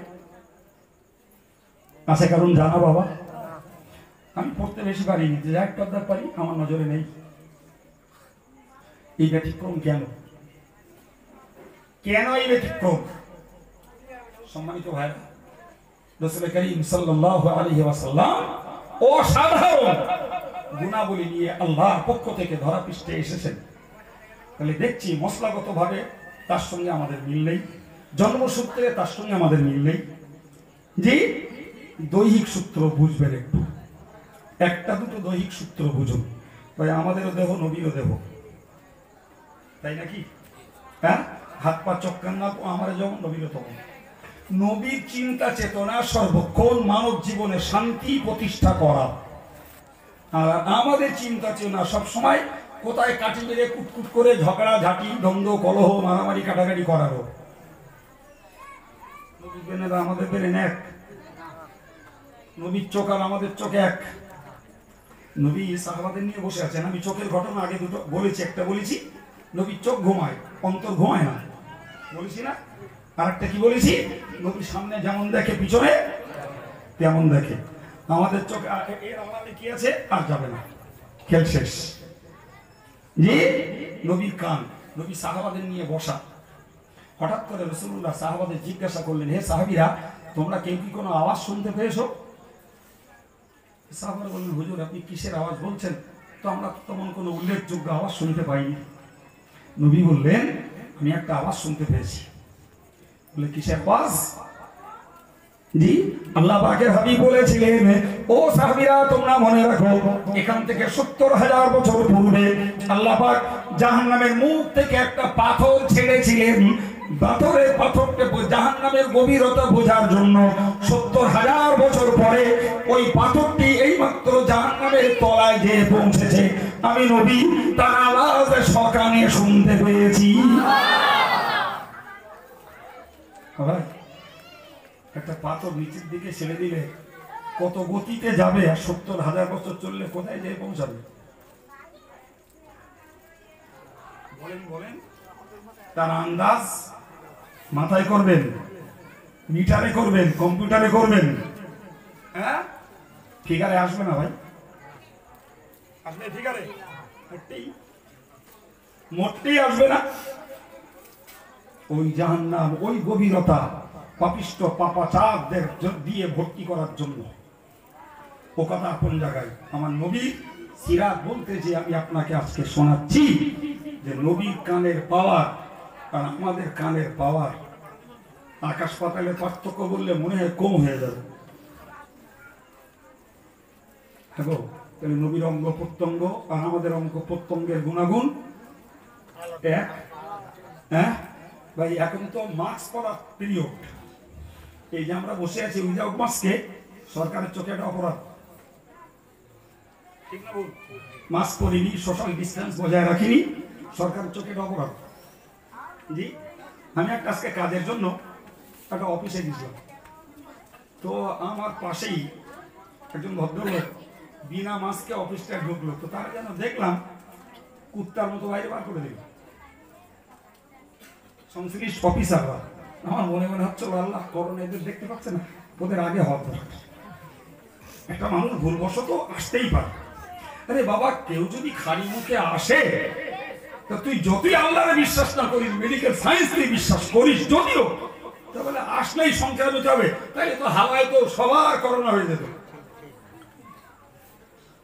জি, তো ভাই এখন তো মাস্কের পিরিয়ড না, আমরা মাস্ক ছাড়া সোশ্যাল ডিস্টেন্স বজায় ছাড়াই বসে আছি। জি বলুন, আমি আপনাকে জিজ্ঞাসা করছি, রাসূল করিম সাল্লাল্লাহু আলাইহি ওয়াসাল্লামের গুণ বোঝাতে যে আপনাকে ছোট্ট একটা কথা বোঝাই।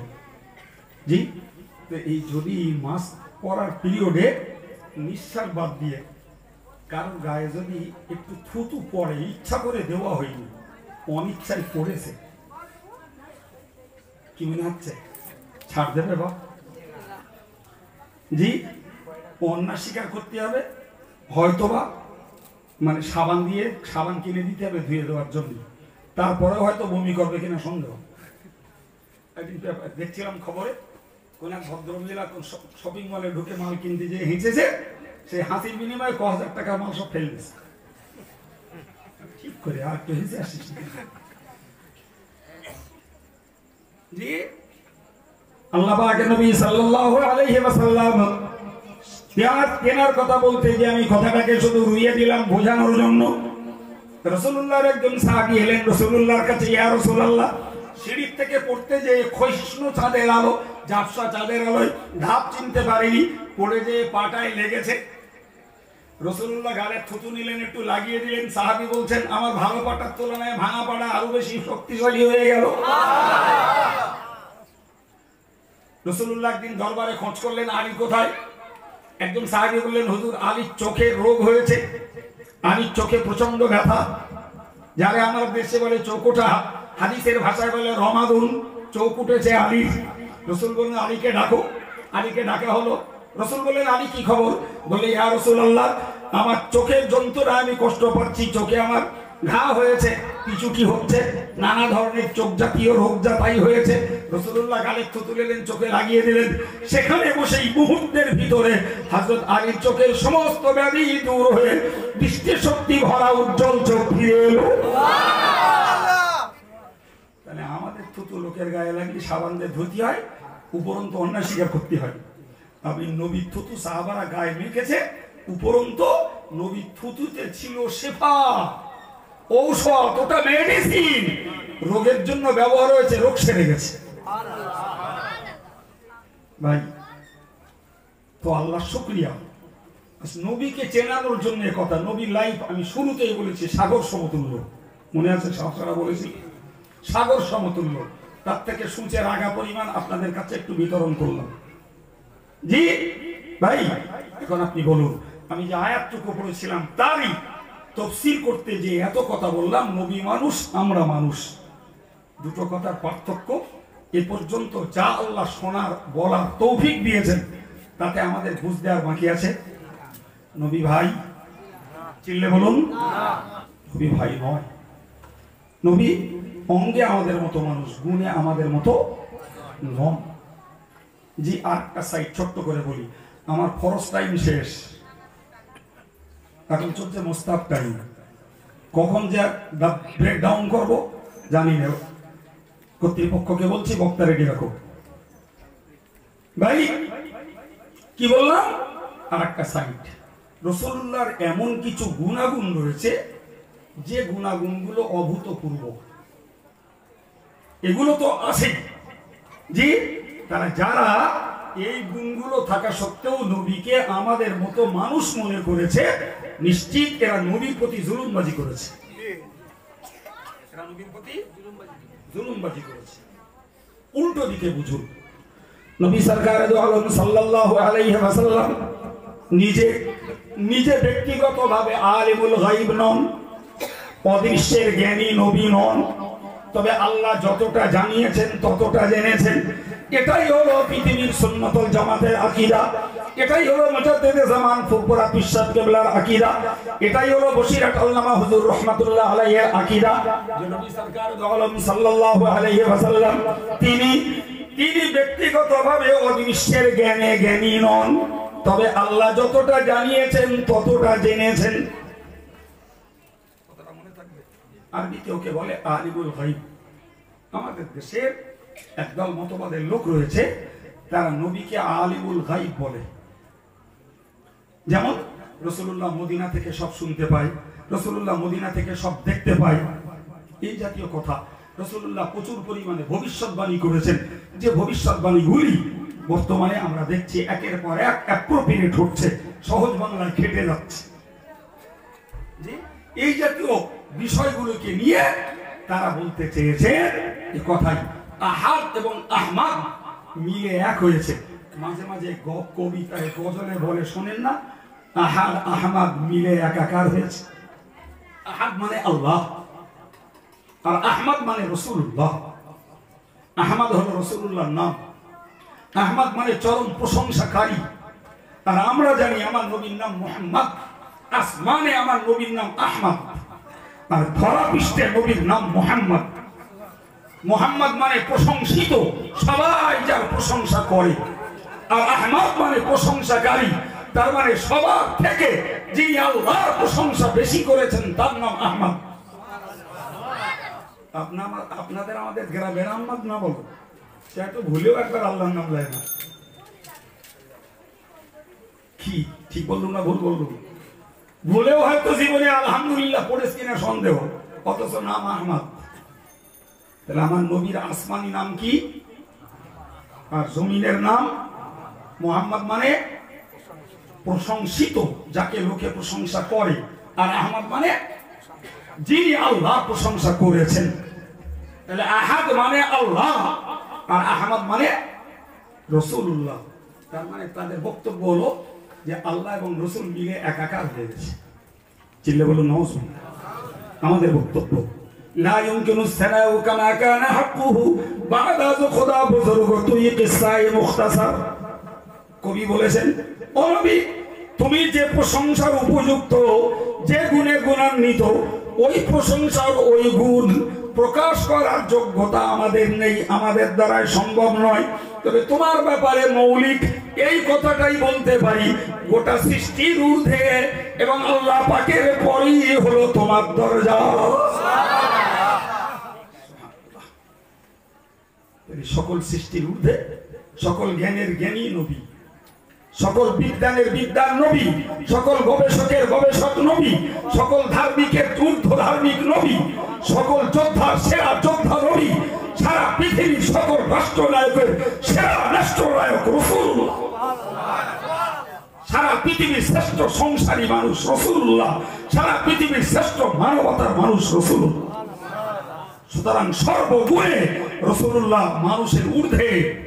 তবে সৃষ্টি কখনো স্রষ্টার দরজায় পৌঁছাতে পারে না। ফলে যারা রাসূলুল্লাহকে স্রষ্টার জায়গায় পৌঁছে দিয়েছে তারা আল্লাহর প্রতি অত্যাচার করেছে। কথা শুনতে পাচ্ছেন? জি সম্মানিত ভাইরা, এই যারা নবীকে মানুষ বলেছে আর আমাদের মতো ভাই বলেছে, ভাই এদের একটা গোষ্ঠী আছে অত্যন্ত কট্টরপন্থী, ভীষণ কট্টরপন্থী। তারা নবী কবর জিয়ারাতেও বিশ্বাসী না, নবীর প্রতি তারা সালাম পড়তেও বিশ্বাসী। জি ভাই, এরকম নানা ধরনের কিছু অযৌক্তিক মন্তব্য তাদের মধ্যে রয়েছে। আমরা মুযহাব মানি, তারা মুযহাবটাও মানে না। আমরা হানাফি, শাফি, মালিকি, হাম্বলি, চার মুযহাবের আমরা মানি হানাফি মুযহাব। জি, আমাদের নামাজ পড়ার ধারা পদ্ধতি আলাদা, তাদের নামাজ পড়ার ধারা পদ্ধতি আলাদা। আমরা নামাজে তাহরিমাবাদী নিচে, তারা বাদে বুকের পিঠ। আমরা ইমামের পিছনে আমিন বলি না, তারা ইমামের পিছনে আমিন বলে। আমরা ঈদের নামাজে 6 তাকবীর পড়ি, তারা 12 তাকবীর পড়ে। জি, আমরা কবর জিয়ারত করি, সবরেসানি করি, মাগফিরাতের দোয়ায় বিশ্বাসী। তারা এগুলোর এক কথায় মনে করে যে এগুলো সব বেকার, কোনো কাজ নেই, সম্পূর্ণ অনর্থক। কথা বুঝে আসছে? সুতরাং আমার বক্তব্য, বর্তমান দেশ ও কালের পরিস্থিতি, রাজনৈতিক আবহাওয়া, ইসলামের উপরে, মুসলমানের উপরে, মসজিদের উপরে, দাড়ির উপরে, টুপির উপরে, আজকের ধর্ম, আজকের এই সাম্প্রদায়িক রাজনৈতিক দলের যে চক্র, এই পিরিয়ডে ভাই নিজেদের অন্তর্দ্বন্দ্ব এবং অন্তর্কলহ প্রকাশ্য করার জায়গা নেই। বরং আমার মতামত, ভাই তোমার যেটা ভালো লেগেছে সেটা তুমি করো, আর আমার যেটা ভালো লেগেছে আমি করতে থাকি। বাকি তোমারে কি দেবে আল্লাহ জানে, আর আমারে কি দেবে আল্লাহ জানে। তুমি আমার জায়গায় তোমারটাকে ঢোকাতে যাবে না, আমরা নাকে তেল মেরে ঘুমাবো না, নিশ্চয়ই তোমারটা প্রতিরোধ করবো। আর তোমার জায়গায় আমার একটা ঢোকাতে যাবো না, তুমি তোমার মতন একলা গোল দাও, গোলকিপার নাই, যা পারো করো।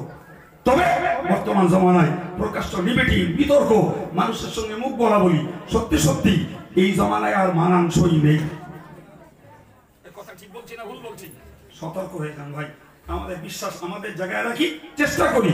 এডাল যারা জওয়ান, যুবক, মুরব্বী, পর্দার মা বোন, সকলের কাছে আমার একটা জায়গায় দাবি, সেটা হলো এটাই, নবী পাকের এত গুণাগুণ আল্লাহ পাক দিয়ে পাঠিয়েছেন এর একটি মাত্র কারণ, সারা পৃথিবীর মানব জাতি যে নবীকে অনুসরণ করে চলবে। তাই পৃথিবীর নন মুসলিমরা নবীর প্রতি বিশ্বাস আনিনি, আল্লাহর প্রতি বিশ্বাস আনিনি। আলহামদুলিল্লাহ, আমরা আল্লাহর একত্ববাদে বিশ্বাসী, আমরা রাসূলুল্লাহ রিসালাতের প্রতি বিশ্বাসী। ফলে যারা বিশ্বাস করেনি তারা জাহান্নামের স্পেশাল গেস্ট, তারা জাহান্নামের একদম বিশেষ অতিথি। আর আমরা জাহান্নাম থেকে বাঁচার জন্য দাড়িওয়ালা বেদাড়ি ধর্ম করি, নামাজ পড়ি, রোজা রাখি, কিছু দান ধ্যান করি, কিছু জিকির আজকার করি, ধর্মের কিছু কাজ করি। জি, ত্রুটি বিচ্যুতি আমাদের রয়েছে, তবুও আমরা বিশ্বাস করি আল্লাহ গফুর, আল্লাহ গফফার, আল্লাহ রহমান, আল্লাহ রহিম। অন্তত চেষ্টা করেছি আল্লাহ তোমার পথে থাকার, আল্লাহ চেষ্টা করেছি তোমার রাসূলের গোলামি করার। এরপরে নফসের তাড়নায়, শয়তানের প্ররোচনায়, দুনিয়ার মায়াজালে জড়িয়ে যে ভুলগুলো হয়ে গেছে, অন্তত পক্ষে একটু আল্লাহকে আপিল করবো, আল্লাহ তুমি মাফ করে দাও। আশা করা যায় আল্লাহর দয়ায়, আল্লাহর ক্ষমায় আমরা নিশ্চিত আল্লাহর কাছে ক্ষমার যোগ্য হব ইনশাআল্লাহ। জি, ফলে চেষ্টা প্রত্যেকটা মুসলমান নারী পুরুষকে করা উচিত যে আমার জীবনের আমল কতটা বাড়াতে পারি, আমার জীবনে রাসূলুল্লাহর সুন্নতকে কতটা মেনে চলতে পারি, এই টার্গেট নিয়ে আজকে আমাদের এই মজলিস থেকে খিচুড়ি খেয়ে বাড়ি যাওয়া দরকার। জি, যদি মনে করি আব্দুল কাইমের বলা মুখ ঘাম ঝরিয়ে বলে দিয়ে চলে গেল, আমাদের শোনার একটা আগ্রহ ছিল, শুনে নিলাম, প্যান্ডেলের নিচে রেখে দিয়ে চলে গেলাম। ভাই, আমার ডিউটি আমি পালন করেছি, কর্তৃপক্ষ ব্যবস্থা করে দিয়েছে। জি, আমরাও ব্যবস্থার মূল্য দিয়ে এসেছি, এটা যেন ইনভ্যালিড না হয়, এটাই আমার লেটেস্ট রিকোয়েস্ট, সর্বশেষ আমার অনুরোধ, এটা যেন মূল্যহীন না হয়। কেননা মৃত্যুর পরে কেউ আমার নেই, আমি একলা। রাজনীতির নেতাও আমার না, বাপ আমার না, মা আমার না, বউ আমার না, ছেলে মেয়ে আমার না, ভুল বললাম না? হ্যাঁ, বন্ধু বান্ধব আমার না, আমি। সুতরাং সংসার করি, লেখাপড়া শিখি, রাজনীতি করি, সমাজনীতি করি, পারিবারিক নীতি করি, যাই করি, আমার করজোড়ে নিবেদন, বাই হার্ট রিকোয়েস্ট, অন্তর থেকে অনুরোধ, সব দুনিয়ার কর্মের সঙ্গে ধর্মটাকে নিয়ে অন্তত বাঁচবো। এই পবিত্র নিয়ত আজকের এই মজলিস থেকে আমার ধর্মহারা জওয়ান যুবক, পর্দার মা বোন যারাই হন, একটু নিয়ত করে উঠুন, ধর্ম আমার, সংসার সবার। কথা বলে সংসার আমার বাপের, আমার মায়ের, আমার ছেলের, আমার মেয়ের, আমার স্ত্রী, সবার। রোজগার যা করবো সবাই ভাগ নেবে, ধর্ম যেটা করবো কারোর ভাগ আছে ওতে। সম্মানিত ভাইরা, 11:11 বাজিয়ে ফেলেছি, 15 মিনিট এক্সট্রা কোনো রকমই আর থাকা আমার পক্ষে সম্ভব নয়। আমি বিদায় নিচ্ছি। অধম হলেও দোয়া রাখছি। প্রচুর পরিচিত মহব্বতের মানুষ মজলিসটাতে বসেছেন। আল্লাহ সকলের আশা বসা স্থানীয় ভাই যারা কাছ থেকে 500 গ্রাম থেকে শুনে এসেছেন, আল্লাহ সকলের আশা বসা ছেলেদের আয়োজনকে কবুল করে নেন, বলুন আমিন। বিদায়ের আগে ছোট্ট দুটো দাওয়াত দিচ্ছি। নাম্বার 1 একটা দাওয়াত, আগামী 16 কার্তিক 15-16 দুদিন আমাদের সংগঠনের পরিচালিত বৃহত্তম মহিলা মাদ্রাসা খাদিয়াতুল কুবরা এতিমখানা ও বালিকা মাদ্রাসা বাৎসরিক ইসালে সব যথারীতি অন্য বছরের মতন আয়োজন আহ্বান করা হয়েছে। যদিও লকডাউন 5 পর্ব আবার বাড়িয়েছে। জি, আশা করছি সুন্দরভাবে সবার সুসম্পন্ন হবে। আপনাদেরকে যাওয়ার দাওয়াত দিচ্ছি। জি, সেই সঙ্গে দাওয়াত দিচ্ছে আর একটা দাওয়াত। আমাদের সংগঠনের পুরাতন মাদ্রাসা হলো আমার আব্বার পরিচালিত প্রতিষ্ঠিত বণিকারা আদর্শ হিফজুল কোরআন ও রহমানিয়া বালিকা মাদ্রাসা মাধ্যমিক স্ট্যান্ডার্ড। আজকে 23 বছর ধরে মাধ্যমিক স্ট্যান্ডার্ড একটা বেসরকারি প্রতিষ্ঠান চলছে আপনাদের মতো মানুষদের দান দোয়ায়। শিক্ষিত ভাই যদি 2 জন থাকেন 5 জন থাকেন, নিশ্চিত তারা বলবেন যে একটা মাধ্যমিক স্ট্যান্ডার্ড স্কুল চালাতে কতটা ব্যয় আর কতটা রিস্ক। প্রতিটা সাবজেক্টের জন্য আলাদা আলাদা শিক্ষক নিয়োগ করা আছে। যে আগামী 10ই অগ্রহায়ণ দিনের বেলা তার বাৎসরিক ইসালে সব হয়। 9 তারিখ রাতে হয়। বছরে যে ছেলেগুলো কোরআন খতম হেফজ করেছে তাদের জন্য একটা দোয়ার অনুষ্ঠান হয়। 10 তারিখ দিনের বেলা সকাল 9টা-10টায় শুরু হয়। মাগরিব বাদ একটা সুন্দর জিকিরের মজলিস হয়, তারপরে শেষ দোয়া হয়। তাবারুক দুপুরবেলা দেয়া হয়, সন্ধ্যার পরে আর তাবারুক দেয়া সম্ভব হয় না। তো আপনাদেরকে দাওয়াত দিচ্ছি, সুযোগ যখন পেয়েছি দাওয়াত দিচ্ছি। আল্লাহর রাস্তায় একটু স্মরণ থাকলে যাবেন। জি, ওয়াজ শোনার অভাব নাই, কিন্তু যারা আমাদেরকে ভক্তি করেন মহব্বত করেন আমাদের সংগঠনের প্রথম প্রতিষ্ঠান, সেই সূত্রে সম্পর্ক রাখার জন্য যাওয়ার জন্য বলছি। জি ভাই, আমার আব্বার বয়স 82 বছর। এই 82 বছর বয়সে এই মাদ্রাসাটা বছরে 12-13 লাখ টাকা খরচ, ওই লোকটা ভিক্ষা করে চালায়। আমি আব্দুল মাতিন 2 ভাই, আমরা তো দেশের কাজের জন্য নিবেদিত। শুধু জামিয়া চলে আমার দায়িত্বে, বছরে 1 কোটি টাকা খরচ, সেও আপনাদের পকেটে। ওই খাদিজা চলে, ওর চিন্তা করতে হয়। হাওয়া চলে, চিন্তা করতে হয়। পরে বাড়ির মাদ্রাসার চিন্তা করা সম্ভব হয়। আব্বা যতক্ষণ হায়াতে আছেন আল্লাহ বরকত দিন, ততক্ষণ তিনি করে যাচ্ছেন। আমরা একটু রিলিজে আছি, কিন্তু একটা মাধ্যমিক স্ট্যান্ডার্ড মাদ্রাসা যেখানে মহিলারা শুধু বাংলা, ইংরাজি, ইতিহাস, ভূগোল, বিজ্ঞান, অঙ্ক পড়ে না, বরং যথারীতি ইসলামিক স্ট্যাটাসে তাদের জীবনটা গড়ে। একটা আদর্শবতী মা খুঁজে পাওয়া যায়। জি, তো দাওয়াত দিয়েছি, পারলে যাবেন। জি, আরেকটা কথা বলে ফেলি, তবে দাবি করছি না। আমি এই কার্তিক মাসে 2-4টে সভা আমাদের হামসায়াতে হলে এই মাদ্রাসার জন্য 2-4টে জায়গায় একটু পয়সা চাই, আব্বার হাতটাকে একটু মজবুত করার জন্য। সারা বছর কিছুই করতে পারি না। তো আজকে যেহেতু এখানে নতুন এসেছি, হয়তো এরা বলবে হুজুর ওয়াজ করলে ভালো, কিন্তু শেষবেলা একটু ভিক্ষে করে গেল। এই কে কার মনে হয়তো আঘাত লাগবে, এজন্য বলছি না। যদি সম্ভব হয় তাহলে আপনারা পরেও বণিকেরা মাদ্রাসার জন্য কিছু সহযোগিতা রাখবেন, কারণ ওই বয়সে আমার আব্বার পক্ষে ওই প্রতিষ্ঠান চালিয়ে যাওয়া অত্যন্ত কঠিন। তবু এখনো হালে রয়েছেন। সর্বোপরি এবছর লকডাউন, মানুষের রোজগার কম, মানে দানের প্রতিষ্ঠানগুলোর অভাব পড়েছে। কেননা মানুষের হাতে পয়সা থাকলে দান করার আল্লাহর শকর লোক আছে, হয়তো মেহনত করতে হয়, তাই মানুষ দান করে। দেশের হাজার হাজার মসজিদ এই গরিবের খেটে খাওয়া মানুষদের, মধ্যবিত্ত উচ্চবিত্ত মুসলমানদের দানের পয়সায় চলে, ঠিক কিনা বলুন? বেসরকারি মাদ্রাসাগুলো দানের পয়সায় চলে। তাই দাওয়াতটা দিয়ে রাখলাম, কখনো সম্ভব হলে কিছু পয়সার সহযোগিতা রাখবেন ইনশাআল্লাহ। ওয়া তাওফিকি ইল্লা বিল্লাহ, আলাইহি তাওয়াক্কালতু ওয়া ইলাইহি উনীব। ভাষাগত ত্রুটি বিচ্যুত হলে মাফ করুন। তথ্যগত কোনো ভুল ইচ্ছা করে করিনি, অনিচ্ছায় হয়ে পড়লে আল্লাহ ক্ষমা করে দেন, বলুন আমিন। যদি কোনো ভুল তথ্য আপনাদের কাছে পরিবেশন করি, সেই তথ্যটাকে আল্লাহ শ্রোতাদের মাথা থেকে মুছে দেন, সঠিকটাকে আমল করার তৌফিক দেন।